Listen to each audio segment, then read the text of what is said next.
Okay, today's episode, 1947, was the year the world went crazy about flying saucers. Started in It was in 1947. 1947. Imagine this. World War II has just ended, a couple of years before. The Cold War has just started. America versus the Soviets. No one knows what's going on in the skies, but there's these strange things appearing. And particularly by one man, Kenneth Arthur, started it all off. He was a civilian pilot flying over the United States.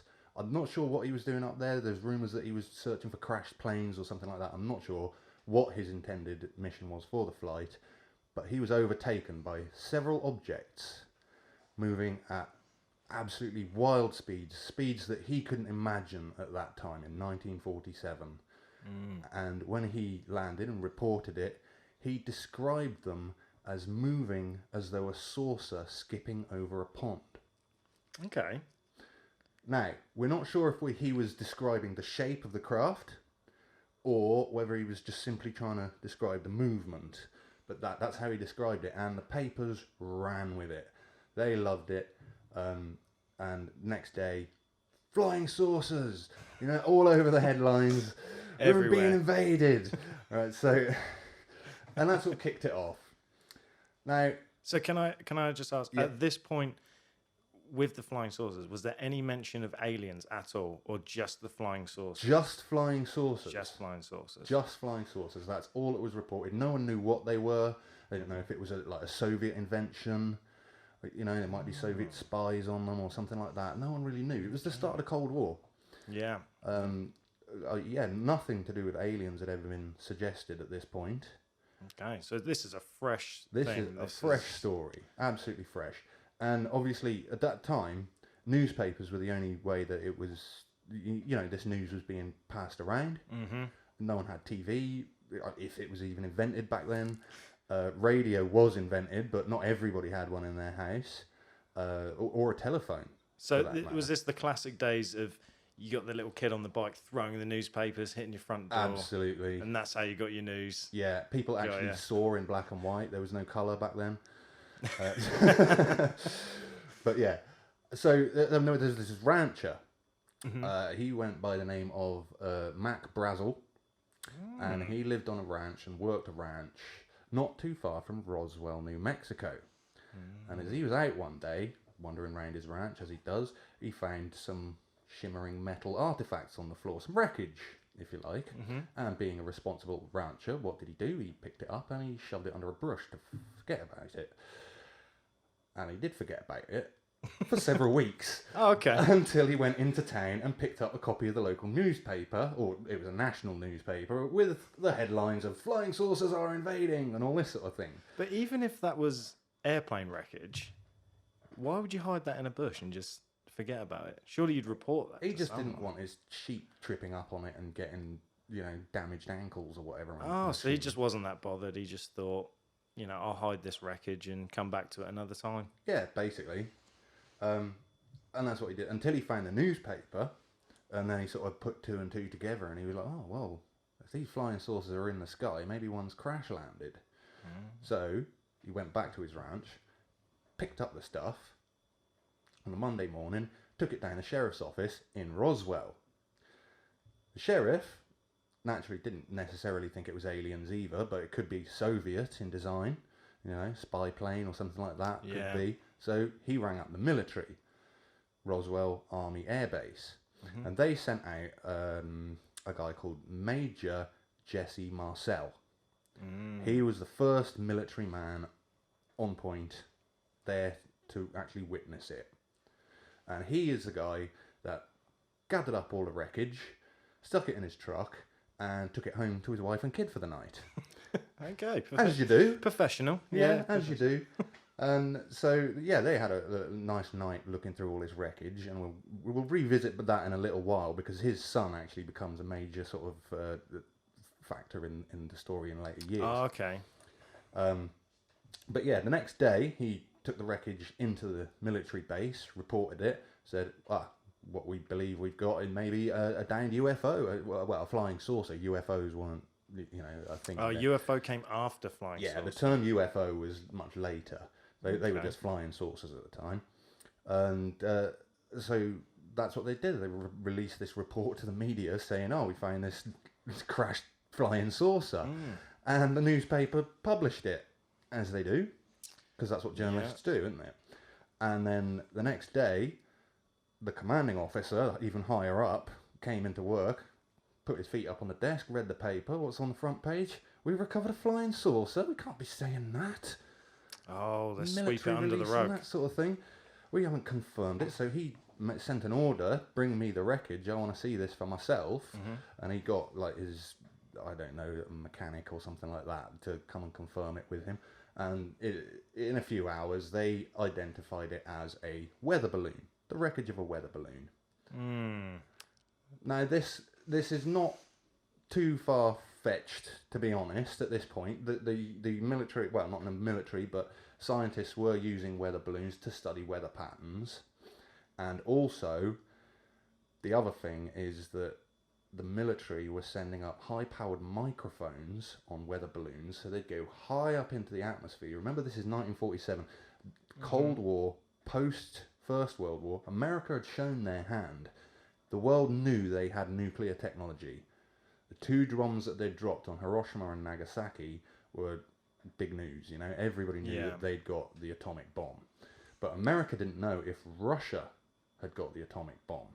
So at this point in time, with the Cold War and everything, I'm assuming everything is military, everything's kind of war-based, everyone's still on their toes.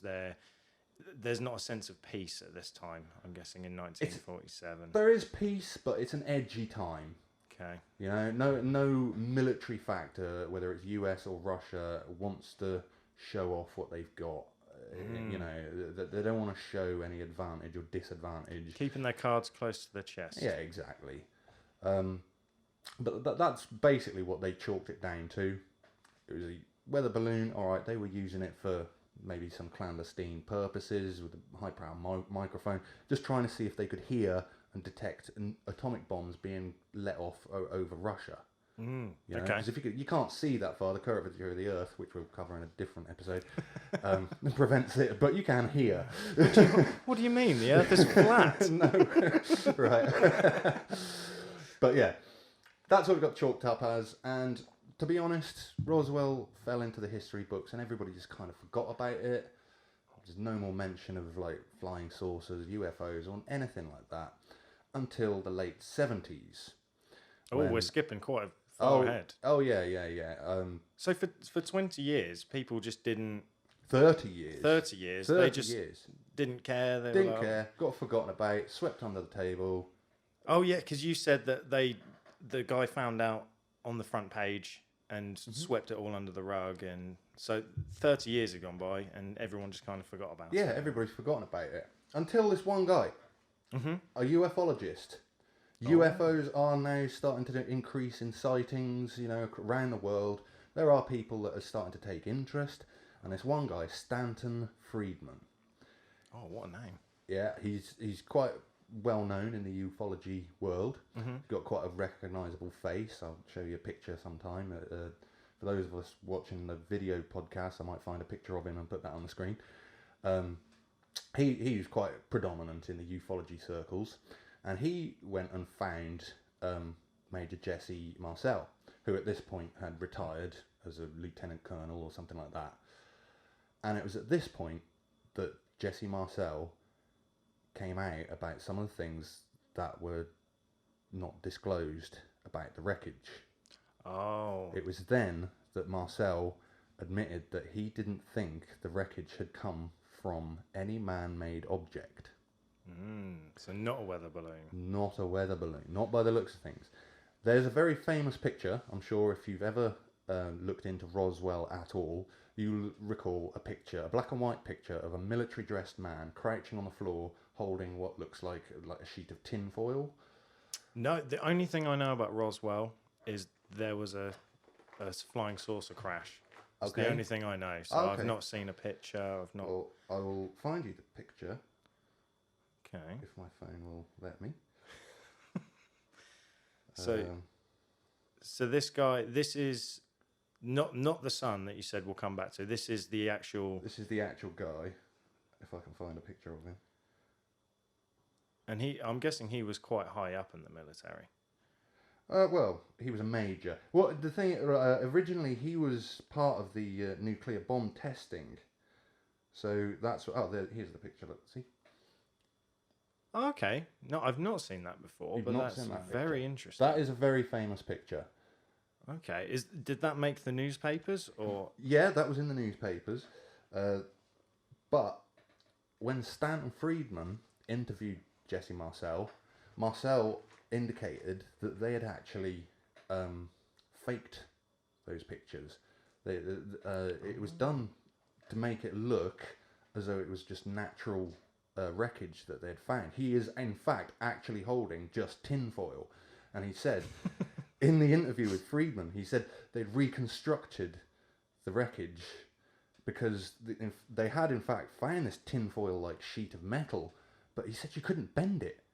Solid. It was solid. It didn't have an ounce of flex in it. And that tinfoil in that picture that I just showed you obviously has creases and crimples in it, and it is just tinfoil. So they recreated the wreckage specifically for the purpose of, misdirecting. So it was as thin as tinfoil. It was as thin as tinfoil, sturdy, but as strong as steel. Wow. You couldn't bend it at all. There was also, not featured in that picture, but Jesse Marcel Jr., his son, talked quite openly about a metal bar or beam. I'm not sure exactly what dimensions were, how big it was, but it was emblazoned with purple hieroglyphs that he'd never seen. They weren't Egyptian, it weren't Greek or anything like that. Different language. A completely unknown language, unknown symbols, never seen before or since. Wow, okay. This wreckage has all been taken away and put wherever the government put it. And Marcel then also admitted to having a visit several nights after taking the wreckage into the military compound from a group of gentlemen who just identified themselves as his superiors. Oh. Although when he asked, what cabinet they work for, they said, we work for a department that you wouldn't recognize. That's a great voice for a detective style person. Thank you. But that is very well the first recorded instance of the Men in Black. Oh, I like the Men in Black. I like the conspiracy theory of the Men in Black. Okay. Not the film. Not the film. No, well, Men in Black is something we may cover in future episodes. Okay. That's my take. I believe personally that is the first instance of the Men in Black coming into public light. See, when you said he had a visit, my brain went aliens. No. We've not seen any. No. Actually, that's a fair point to make, because Stanton Friedman didn't just interview Major Jesse Marcel. He also interviewed several other people that were reported to be there, handling the wreckage, helping clearing it up, that sort of thing. Several people claimed that they saw alien bodies in the wreckage, and they were taken back to the military base along with the metal and whatever else was discovered. Major Jesse Marcel never ever claimed to see bodies. Just the wreckage. Just the foils type material. And some other people also claimed to see a great gouge in the ground where the UFO had sort of scraped away the topsoil as it was coming down, Again, Marcel never claimed to see that. All he saw was quite widely dispersed wreckage. Yeah. It was sort of over the area of nearly a square mile. The stuff covered quite an area of ground. So an actual gouge out of the ground, very unlikely. And bodies, Marcel never claimed to see that. That was only other people that may have only had a passing sort of... what do I want to say? they might not have been fully part of the actual clearance or whatever. So it's highly speculative. The government did come back to that about the bodies, saying, it must be crash test dummies, because they'd been doing altitude tests, dropping crash test dummies out of planes to see what the effects of parachutes were on See, human bodies. Because already. parachutes were only an early invention at the time. Okay, yeah. The thing is, those tests weren't carried out until 1953. 5 years later. So if it's to be believed that people saw bodies, it cannot have been crash test dummies. See, I was going to say they've already contradicted themselves with the weather balloon, and now they're saying crash test dummies. Well, the crash test dummies, I suppose, could have been attached to the weather balloon, but it's very unlikely. Yeah, I mean, why would you need them up? We're basically talking about two different experiments here, aren't we? A weather balloon and crash test dummies being tested for parachute, whatever. Yeah. It's got to be two different things. Mm-hmm. They can't be related. And the alien bodies, particularly since Marcel himself, openly stated, no, I didn't see anything alien bodies. It was just wreckage that I can't necessarily explain. I don't believe that it was of this world. Mm. And obviously Marcel didn't really enter the public spotlight any further after that, but his son did, and his son has been on various television programs. He's written books. I believe Stanton Friedman, the ufologist that was interviewing them, wrote the foreword to his book, saying how dedicated he was to the truth and that sort of thing. And, he was an upstanding citizen, doing his best, to explain the real true events. I don't have the book to reference from, I'm afraid. It's all right. We'll find it. But, I'm going with what I've researched and what I believe is sort of the true facts. Mm-hmm. And I've got to say, mate, on the paranormality scale that we discussed in the pilot episode that we were going to go, this story starts off at a very, very low paranormality. Yeah, I thought it was a weather balloon. To be honest. We're talking 1, 2, tops 3 out of 10 on the paranormality scale. But with in the 70s and 80s, with these interviews that Stanton Friedman was doing, I mean, it does come up a little bit, particularly when they're saying you couldn't bend a sheet of metal that's as light and thin as tinfoil. Yeah, it reminds me of that. I think it was you that told me about that element, the element that's not in this or from this world. Element 115. 115. We're getting ahead of ourselves a little bit there. It just reminds me of that, where the sheet of metal clearly isn't from this earth. No, exactly. The thing is, when we go into that sort of thing, if you could actually get hold of that wreckage and that metal, we can test whether the metal even comes from this area of the galaxy. Okay. Because all metals are formed when stars basically go supernova. Or particularly giant stars go massive explosions. They create all of the heavy elements, gold, silver, steel, iron is basically a star killer. But all metals have like an isotopic value, which kind of means like how many molecules make up that metal.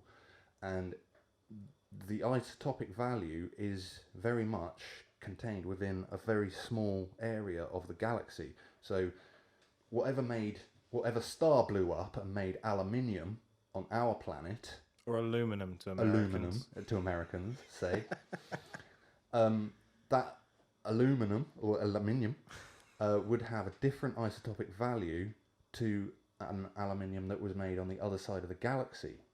Oh, okay. So you could easily test whether it's even an Earth-based metal by checking the isotopic value within that metal. But obviously we don't have the metal to test it. That's locked away in a government bunker somewhere. No one's seen it since. And we just don't know whether it's from the Earth or not. The thing that makes me think it's gone up in the paranormality scale is the purple hieroglyphics. Because clearly there's a different language going on.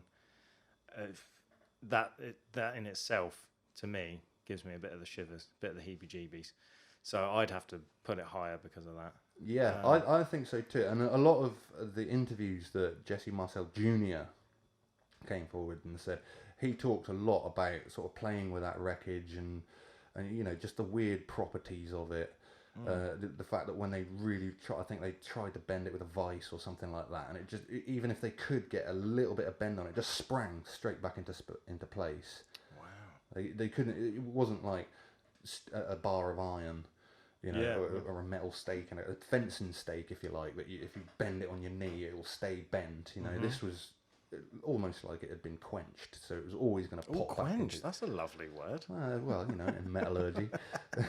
But it would spring back into the shape that it was designed to be in, and they couldn't damage it. It wouldn't scratch. It wouldn't. You couldn't etch into it with anything that they got at the time. Maybe with a high power laser like we've got these days, you might be able to etch into it.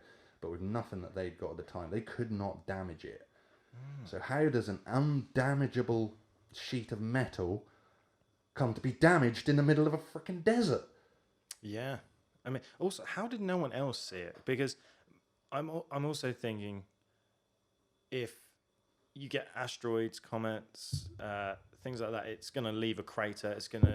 You're going to see the flames or whatever coming across the sky. So how did this land? Was it a ranch or a? It was a ranch. A ranch. Yeah, it's actually, I think it's about 80 miles from Roswell. So it's in the middle, closer to a town of Corona. Oh, but in New Mexico. So we all love a bit of Corona. Keeping it modern. So it's in the middle of nowhere then. Yeah, it is absolutely in the middle of nowhere. Okay, well that rules that out then. The ranch itself is probably, I don't know, tens or hundreds of square miles. Acres. Yeah, in like acres, hectares, however you want to measure your land. It's massive. So I want to know more. So what happened in the end then? It was just the guy Stanton working with Marcel Jr. Making books and that's all they've done basically ever since. Stanton Friedman has gone on to be one of the most world-renowned ufologists. Anybody who claims to have been abducted, he's the guy that operated on them and got all the little chips out and all that sort of thing. Oh, very well respected. Then. Well respected within the UFO community. He's basically like the number one ufologist. He invented the term, if you like. Okay. But yeah, I mean, you could pick up his book and read it to get more information. But to me, the early part of the story, like I said, very low on the paranormality scale. Mm-hmm. But by the end of it, when you start interviewing people and getting the inside story, not just the official story, it starts going up and up and up and up. And I personally, I'd like to settle it around about a 6 or a 7 on the paranormality scale, because I mean the problem is we can't prove it these days. We can't get the wreckage and analyze it. We can't send it to a lab somewhere and say, is this of planet Earth or is it from somewhere else? We just don't have that ability.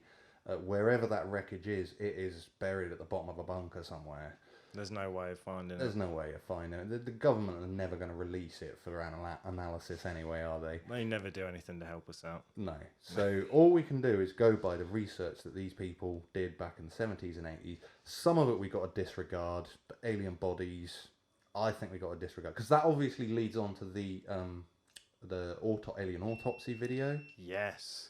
But, hello, one of the cameras is going funny. It doesn't like me. Yeah, but the alien autopsy video again was debunked, and the people who created it kind of came out and said, yeah, it was a fake. Yeah, so it was a puppet or something. Exactly. So, where people have been trying to tie these two events together, it's quite flimsy. So it brings it back down. I always assumed those two things were linked together. I think you're meant to believe that they are. Yeah. But I don't think they are. Because I do believe that was a fake video. Mm-hmm. The alien did look freaky though. It was a very well made gave me nightmares. puppet. Yeah, it was very well made, very well taken apart, I suppose. Yeah. But yeah, those two events, I think they clearly didn't happen. Mm-hmm. I would so love to believe that they did find alien bodies there. There was even rumour that one of them was still alive and they interviewed it and all that sort of thing. You interviewed an alien? Yeah, but at the end of the day, like I say, Jesse Marcel, Major Jesse Marcel, the first military man on the scene, he didn't he didn't see any. They were, as far as he's concerned, they weren't there. This is just fabrications from other people who were getting a little bit excited about it, and that's what I believe. But I still believe that, what he said about the metal and like the hieroglyphs and that sort of thing, particularly like his son's been going on for years and years and years. I think he only died like a few years ago, about 2017, at the age of like 71 or something like that. Please don't correct me if I'm wrong, internet. I know he died in his 70s. But yeah, I think there's a lot of scope for it to be something strange that they weren't. They probably didn't even think of it at the time because no one had encountered anything like this before. Yeah. And I think the government's own natural ability to call it a weather balloon is they're just trying to make sense of it because they don't know anything about extraterrestrials or outer space or any of this stuff. They just got a pile of metal wreckage. The most likely thing is a weather balloon. Yeah.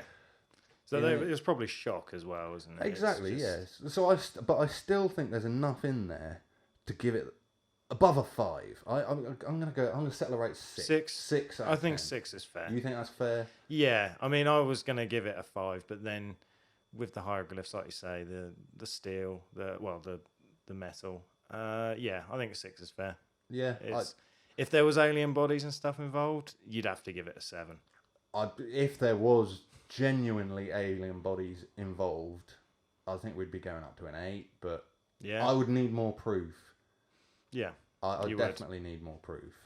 I mean, at this point, it is such a long time ago, and it's just you've got to take these stories and things as gospel, haven't you? Because, like you say, the guy died in his 70s, so you have to kind of only go by the stories. You haven't got those people to speak to today. No. So books, stories, Wikipedia. But I mean, this is literally probably the first and world's biggest government conspiracy.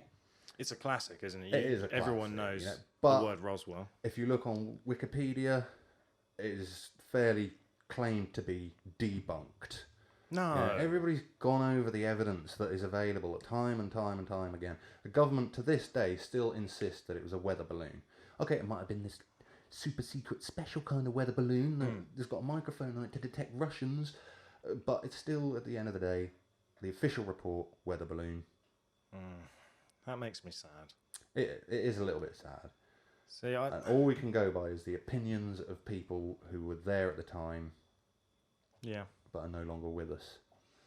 And it's sad. It's we're now this year at the time of this recording. It was 75 years since the event. Oof, it's a long time ago. And I think we've just got to put a lid on it now. We're done with Roswell. It's got to be. I mean, Roswell itself has done really well out of it commercially. It is the center of the UFO world, isn't it? Yeah. Let's face it. If you've heard of aliens and you haven't heard of Roswell, who the fuck are you? I imagine Roswell have a lot of tourists as well. Oh yeah, lots. So they're of tourists. booming. They're happy. Yeah. But I'm not gonna lie. I've put it down to a 5 now. You it put was it a down to 6, but now that they've debunked it, 5. No. Well, maybe no, 6. because I mean the official term is that they've debunked it, but I still think there's a little wiggle room there. I'm leaving it as a 6. My personal opinion. All right, we'll go for a 6. You haven't got to agree with me. You can have your own. 5.5. 5.5. I'll meet you halfway. Literally halfway. I'll meet you there. 5.5. That's a good place to be. Anyway, I think we're around about at the end of our time.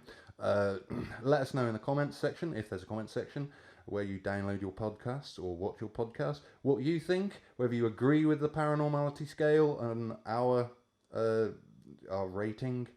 And if you don't agree, then that's even better because we love a topical debate. And if you'd like to get in touch with us with your story, get in touch at paranormality.uk@gmail.com. And one of us will get back to you. And we'd love to hear your story as well because we love hearing other people's stories. Yeah, I really want to hear some more stories. I like the personal experiences of things and aliens, ghosts, conspiracy theories. Even if people have heard today's episode and they've got stuff to add to the Roswell, maybe things that we couldn't find or maybe discuss. Maybe. They might even sway us to move the scale a little bit. I could end up at a 6 Into with like you. negative figures. Well, it depends if they want to debunk it anymore. It might end up as a 4 at this point. But you never know. It could make me go up to a 6 with you. I'm going to settle solidly at about a 6. Because it's hard to sway either way. I mean, you've got to give it respect. It is one of the originals. It is. Roswell. It's an original. So. It is. But at the end of it, you can only take those later interviews to actually give it that sort of paranormal sort of edge. Other than that, it is just find some crash wreckage. Oh, we'll tell the military. Oh, it's fucking weather balloon. Yeah, that's it. Story done. Yeah, everywhere online says it's a weather balloon. So yeah, okay, cool.